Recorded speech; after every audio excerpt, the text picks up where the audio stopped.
بسم اللہ الرحمن الرحیم۔ السلام علیکم ورحمۃ اللہ وبرکاتہ۔ حضرت ابن عمر رضی اللہ تعالیٰ عنہ سے روایت ہے کہ انہوں نے کہا، رسول اللہ صلی اللہ علیہ وآلہ وسلم نے فرمایا، اس نے کسی مشترکہ غلام میں سے اپنا حصہ آزاد کیا اور اس کے پاس اتنا مال ہے جو غلام کی قیمت کو پہنچتا ہے تو اس کی منصفانہ قیمت لگائی جائے گی اور اس کے شریکوں کو ان کے حصے دیے جائیں گے اور غلام مکمل طور پر اس کی طرف سے آزاد ہو جائے گا، ورنہ اگر اس کے پاس بقیہ حصے کی قیمت ادا کرنے کی سخت نہ ہو تو اس میں سے جتنا حصہ آزاد ہو گیا وہ اس کی طرف سے آزاد رہے گا۔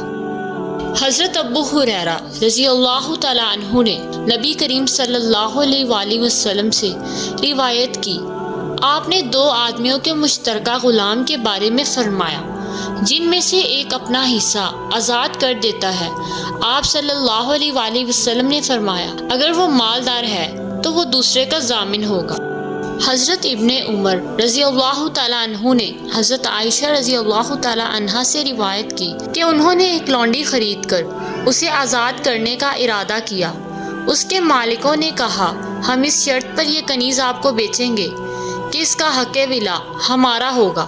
حضرت عائشہ رضی اللہ تعالیٰ عنہا نے اس بات کا ذکر رسول اللہ صلی اللہ علیہ وآلہ وسلم سے کیا۔ آپ صلی اللہ علیہ وآلہ وسلم نے فرمایا، یہ شرط تمہیں اس کو خرید کر آزاد کرنے سے نہ روکے، اس کنیز کو ضرور آزادی ملنی چاہیے، بلا شبہ واللہ کا حق اسی کا ہے جس نے غلام یا کنیز کو آزاد کیا۔